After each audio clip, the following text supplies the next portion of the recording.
des appels à la haine qui peuvent exister et qui sont tout à fait condamnables, mais ça ne s'appelle pas du racisme anti-blanc, qui, je le rappelle, est une invention de l'extrême droite. Ah oui, d'accord. Et donc, en Moselle...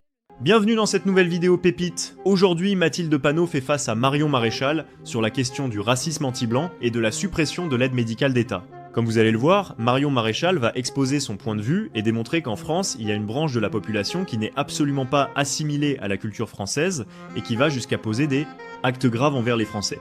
Face à cela, Mathilde Panot va absolument tout refuter et montrer qu'au contraire, le problème de la France, c'est l'extrême droite qui divise les Français et plonge le pays dans le chaos.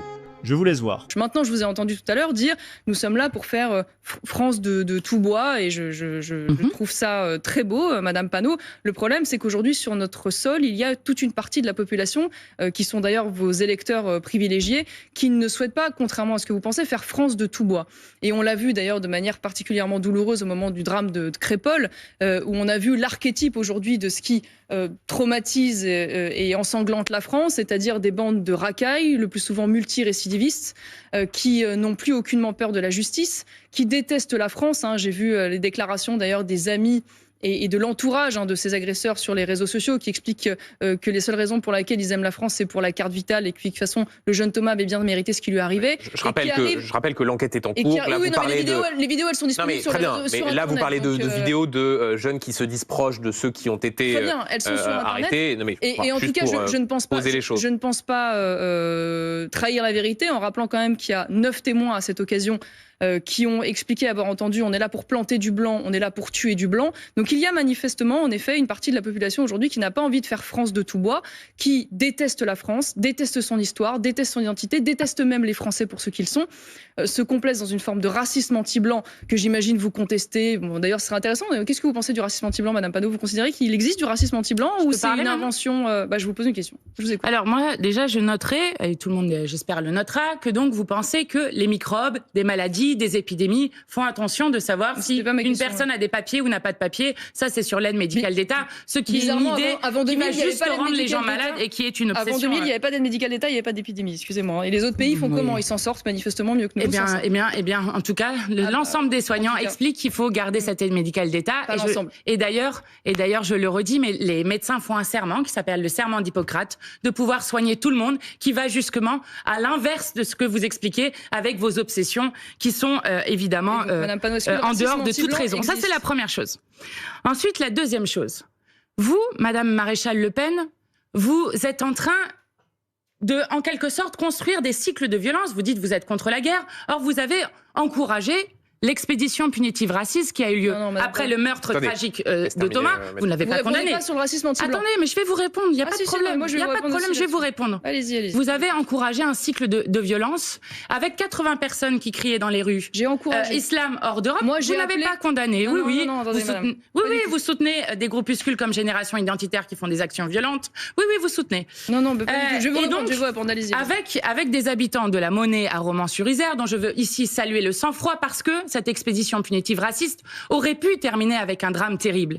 Et moi, je vous invite à lire, Madame Maréchal Le Pen, je vais vous la donner, la lettre que les habitants des quartiers populaires de la Monnaie ont écrit pour expliquer pourquoi est-ce qu'ils aimaient la France, pourquoi est-ce qu'ils étaient la France et qu'ils refusaient qu'on divise le peuple français. Moi, vous êtes en train de le faire. Je vais vous faire lire l'interview de la maman de Thomas, la désunion, qui a demandé à ce que le mobile raciste soit retenu. Eh bien, justement, vous ne voulez même pas en parler parce que sur vos réseaux sociaux, Madame Panot, vous n'avez pas eu un mot pour Thomas. Pas un Eh bien, je l'ai dit dans les médias, donc vous mentez. Voilà, vous mentez et vous êtes en train parce que la France des Thomas, elle vous intéresse pas en fait. C'est ça la réalité. Eh bien, moi, je ne sépare pas la France en la France des Thomas, la France des Chaïdes, comme l'a fait Monsieur Zemmour ou autre. Je vais vous dire, un jeune homme est mort. Il avait 16 ans, il aurait eu 17 ans récemment. Un jeune homme est mort, dont la famille a demandé à ce qu'on n'instrumentalise pas son meurtre. Et a demandé à ce que le mobile du racisme anti-blanc soit retenu, Madame Panot. Un peu de décence. Est-ce que le racisme anti-blanc existe, Madame Panot? Est-ce que ce qui s'est passé à Crépol relève aussi du racisme anti-blanc? Je vais vous expliquer quelle est la différence entre le racisme ou ce qu'on pourrait appeler la xénophobie. Alors, oui, il peut y avoir des actes xénophobes envers des personnes blanches qui sont tout à fait condamnables. C'est pas du racisme. On veut tuer du blanc. Je vais vous expliquer ce qu'est le racisme. Le racisme a un côté structurel. Oui ou non? Comment? Vous ne pouvez pas me dire oui ou non. Le racisme anti-blanc existe ou n'existe pas. Vous êtes obligé de me faire une thèse. D'accord. Non, je vais vous expliquer, je vais vous répondre très clairement. Le racisme est est un racisme qui est structurel, qu'on appelle systémique, avec un ensemble de discriminations qui s'appliquent à des personnes, soit selon leur couleur de peau, selon leur religion réelle ou supposée, leur orientation. Bon, voilà. Eh bien, donc ça n'existe pas. Le racisme. Attendez, Marion Maréchal, s'il vous plaît. Mais oui. On a du temps pour discuter. Donc.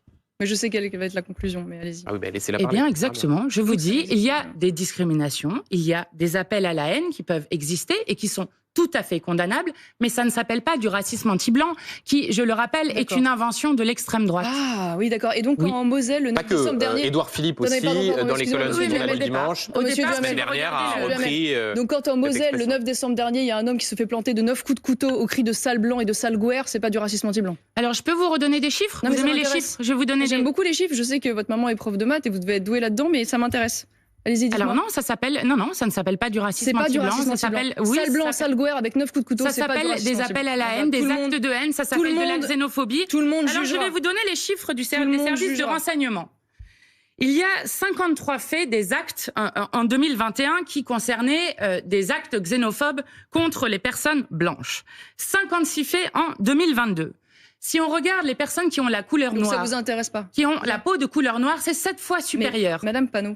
Et encore plus supérieur pour les personnes qui sont perçues comme arabes dans notre société. Madame Panot, vous savez, tous les racismes sont condamnables. Moi, ce à quoi je veux vous amener, c'est que le racisme anti-blanc n'est pas moins grave et n'est pas moins condamnable que les autres racismes. C'est ça que je veux vous faire dire et que vous refusez de dire. Et ça, je trouve ça incroyable. Eh ben moi, je vous demande, est-ce que vous condamnez l'expédition punitive raciste à Romans-sur-Isère? Madame Panot. Est-ce que vous la condamnez? Mais Madame Panot, vous essayez de créer une ambiguïté là où il y en a pas. Je condamne toutes les violences, y compris les violences en politique, et je l'ai toujours fait. Et donc la ratonnade, vous la condamnez? Non, mais Madame Panot, sans aucun problème, je condamne et je condamne les violences politiques d'où qu'elles viennent. Pardon d'intervenir. Non, c'est important.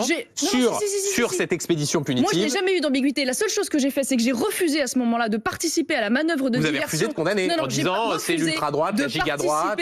Oui, à la manœuvre de diversion qui consiste à aujourd'hui expliquer, et venant de Madame Panot et de l'ensemble d'ailleurs de la LFI, que 10 jours après le meurtre de Thomas, le seul sujet qui existait en France, c'était pas les racailles qui avaient sévi et qui avaient tué un jeune homme de 17 ans, c'était la menace soi-disant de l'ultra-droite. Et donc oui, je maintiens, aujourd'hui la menace de l'ultra-droite dans notre pays, elle est dérisoire. Les Français, quand ils sortent dans la rue, Madame Panot, n'ont pas peur de se faire violer, agresser ou tuer ou égorger par l'ultra-droite. Je suis désolée de vous le dire. Il y a eu dans ce pays 57 attentats, il y a plus de 290 morts qui sont morts de l'islamisme. Donc la menace, elle est là et elle n'est que là. Maintenant, la violence politique, elle est inacceptable dans tous les cas de figure. Et je suis contente de vous l'entendre dire, Madame Panot, parce que je vous le rappelle tout à l'heure, quand il s'agit d'aller, vous, avec vos élus à Sainte-Soline, dans des manifestations ultra-violentes qui finissent avec 28 gendarmes blessés, là, ça vous dérange pas, la violence politique. D'ailleurs, vous avez jamais un mot quand l'ensemble des militants d'extrême gauche dans ce pays intimident ou attaquent des manifestations ou des rassemblements politiques. J'attends avec hâte vos commentaires concernant le racisme anti-blanc et la suppression de l'aide médicale d'État.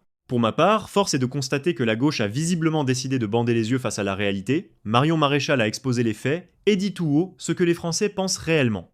Au lieu de faire du clientélisme électoral, la gauche ferait mieux de se réveiller et entendre la souffrance des Français.